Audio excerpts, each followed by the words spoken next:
that's what's helped me keep that customer. That's what's helped Cisco keep that customer, is the relationship with Cisco. Not necessarily the Cisco technology, because it's kind of pissed them off.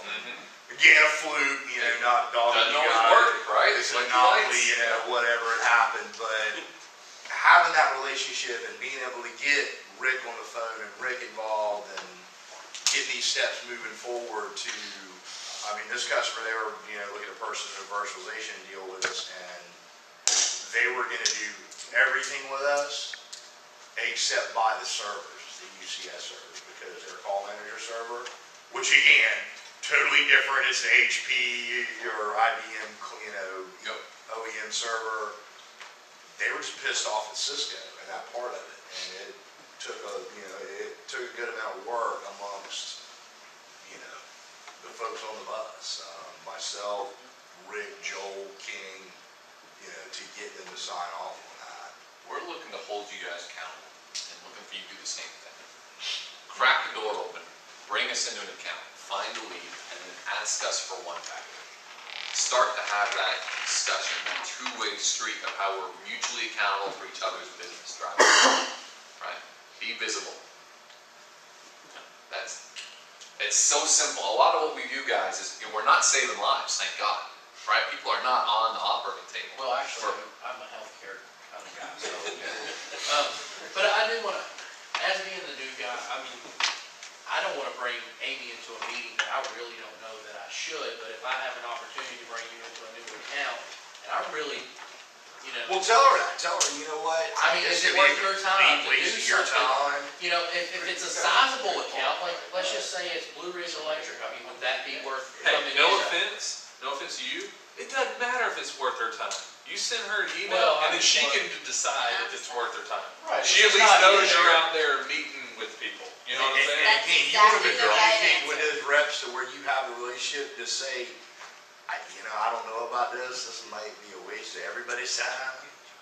But if you ain't got nothing else going on that day. But you know what? At least I know you're trying. Yeah, and there you go. Even if she says, hey, nah. Because there were 3 of them, you thought, well, maybe this one needs to be worth See, it. that's kind And of I where didn't know you even thought about it. And I'll also say, it's not until you're sitting in front of a customer that you, over the phone, would not have qualified as a true opportunity, that all of a sudden you see something on their desk, their kid went to Clemson, or you see a purchase order for Dell servers, something that you see that all of a sudden you're like, whoa, back of the bus here, and you come out with some gigantic opportunity. I've seen it enough to the point where, I mean, we go on meetings all the time. You set a meeting, let's go. I'd rather go out and see this person face to face and say, in my mind, I've decided there's no opportunity here.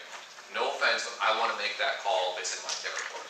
And taking different people with you helps. I mean, Joel has been an opportunity to Man, I love taking people. long-term customers of mine, and walked out, found opportunities that had been sitting out there for 8 or 9 months, and they maybe already even got a quote.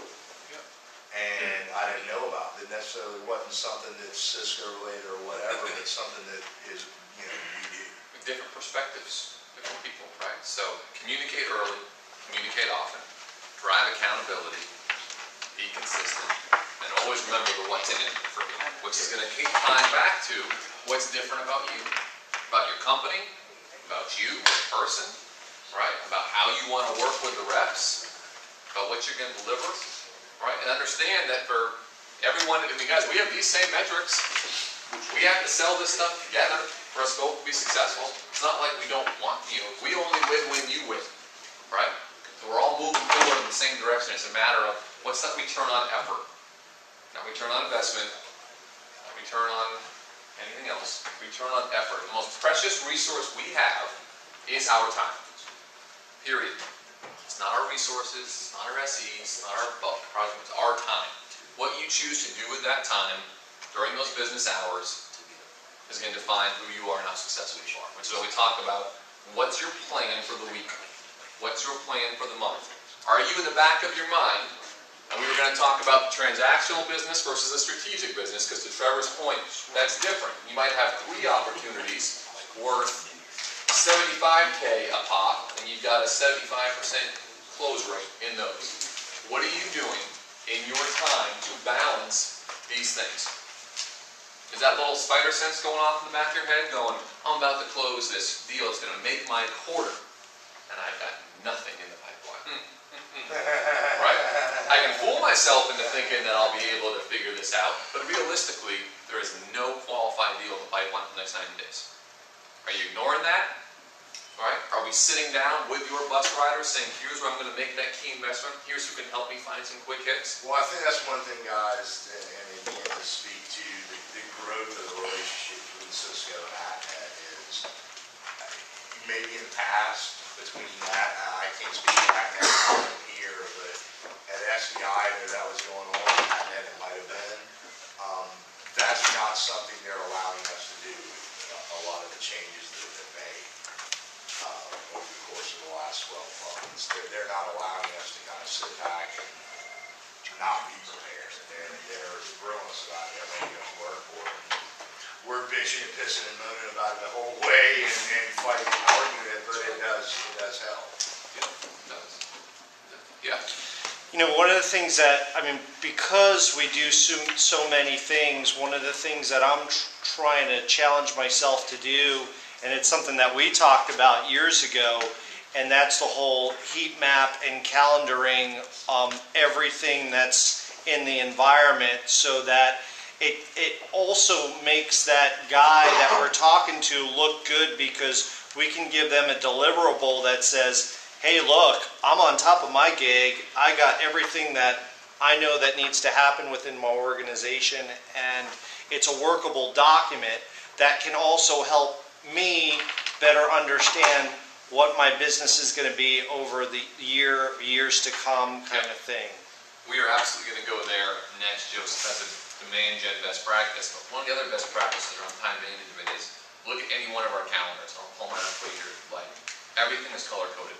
Red, blue, or green. Green is a customer-facing opportunity. Blue is a partner metric. Red is internal. I want the reps to be able to look at a day, a week, or a month and just visually look and go, I'm not doing things right. I'm a little bit behind on my customer opportunities. Which means 90 days from now, I'm going to be a little behind on my sales. Right? Or I'm way too heavily internally loaded. Or I'm not meeting with enough partners. Mark whatever you want. We call it go green.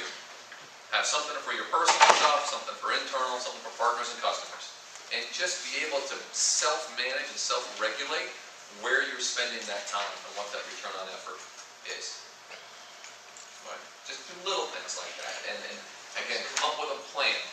So like I know Mondays are conference call days, period. Now, I probably have some more internal requirements on me for the size of our organizations, right? But I do nothing Monday from 8 to 5 except for conference calls. Friday, I know after 12, either no one's around or shit's hitting the fan. Literally, nothing goes wrong until Friday at noon, right? So Friday at noon, it's kind of blocked off, knowing that something's going to go wrong. Or one of the members of my team is going to need me at 6 o'clock. So I need to be kind of available. That basically leaves Tuesday, Wednesday, Thursday to travel and be in front of the team. But guess when all of our customer meetings are? Guess whenever I'm in town. Tuesday, Wednesday, Thursday. Then Friday morning is a team call, and it's the rest of my partner calls. Joel, when do we go to lunch? What day do we go to lunch? Fridays. Fridays. What day do you think I meet with Joel's peers? Or my bus riders? Or my EMC district managers? Fridays. Find that sort of routine inside your business and understand how to make that work for you and to create a consistency that allows you to go sell and to focus on the part of the day that you want to be with, so with your customers. Let the rest of it take care of itself. But you got to have that sort of approach. It doesn't have to be that regimented, right? It's got to be something that you guys can get up and go to work with every day and take that piece of it off, that stress of where am I going, when, how, why, who am I going to meet with. Get that away and focus on being in front of your customers and partners and those key stakeholders on your bus riders. I challenge everybody to go back and take a look at that, specifically with the color coding. Look at where you've been over the last 2 weeks. Look at where you're going. Ask yourself if it's enough. So Joseph brought up a great point, and under demand gen best practices, we'll show them a funny clip here, and then we'll talk through that, and we'll have pizza. We'll just have kind of a working lunch and go right through it. Joseph, I love the idea of giving a customer. Of course, the vanilla IT director or CIO, where you could have a company, you could have a contractor. So it really depends on who the client is, and I basically sell to that particular customer. It depends on how I got the client or the prospect I'm trying to get into. I generally like to do a little bit of researching on the company just to know what they're about, what they do, their services. So I don't just blind call in there and talk about, hey, so what's your paying threshold? So I got to have an idea of, I use Hoovers to go in there and find out the top management, all their locations, so have something to talk about. I rarely just call a company and ask for an IT guy and introduce myself and say, hey, well, if you have any needs in your IT, I rarely do that. It's usually through one of my moles in the industry that tells me they've got a project coming up, they've got a refresh, they've got something. To Todd's point, the first part of cold calling is finding your list, right? And mostly what I do is I work off of the white space list that I've got from account managers, other manufacturers, right? Or whatever people have told me there may be something going on in these accounts, right? But once you find that, it's like Weatherford was saying, there's probably not very many people that make more cold calls than him and I.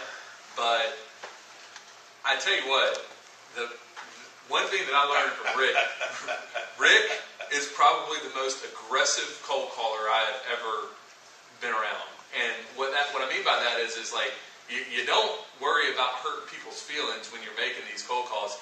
We've sat down together and made calls to where he's called 14 different numbers of the same guy. Like, zero out, give me a cell phone number. Zero out, and you just got to be aggressive when you're doing the cold call. But then once you get them on the phone, you got to have something in 15 seconds that's going to keep their attention.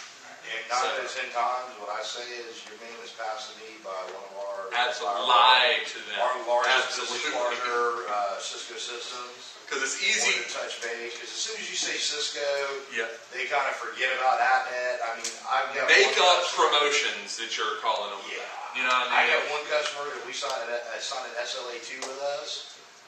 Yeah. I still think that he thinks that I work for Cisco. No shit. I mean, and I'm gonna roll with it. I don't care. I'm not going. Yeah, that's the thing. It's a lot. And when I say, a lot of people hang up they have is this. When you call someone, you say, hey, this is Trevor with AtNet. They don't know who AtNet is. If you're lucky, they do. Great. That's awesome, right? Is that a good thing or a bad thing? You don't really know. It's easy for these guys. When they call, hey, it's Cisco, they know who Cisco is, right? But like what he's saying is, make up a promotion, right? I'm calling on behalf of Cisco. I'm calling on behalf of EMC, whatever it is, and we got this awesome deal going on advanced technologies that they sell, right? If that doesn't work, call around an event that you're doing, right? A webinar, a lunch and learn, one of these dinners that he's talking about. You got to have a reason to talk to these people. If you're just calling to say, hey, I'm AtNet and we've been around since 1999 and we've got 6 offices, they're going to be like, our IT decisions are made out of Michigan. Thanks, Yeah. Cliff. So, I mean, even if you want to say something like, we'd love to come in and meet with you for 30 minutes, bring in one of my engineers and talk a little bit about your network and maybe give you a little bit of a consultation if you're looking at any new projects for the coming year, looking at budget for next year, just depending on what it is. And you know what that might consist of? You and Joel rolling in there and having a conversation. I like taking Joel. Yeah. And Joel, I would keep referring to Joel because Joel's extremely technical and can hold his own with about 90% of the IT directors that we're going to come up against from a technical standpoint. I was the IT director, and I hung up on you guys all day long. I did. I wouldn't take the calls. I'd send them to voicemail. I wouldn't return the calls. I didn't want anything. I didn't want to talk to you.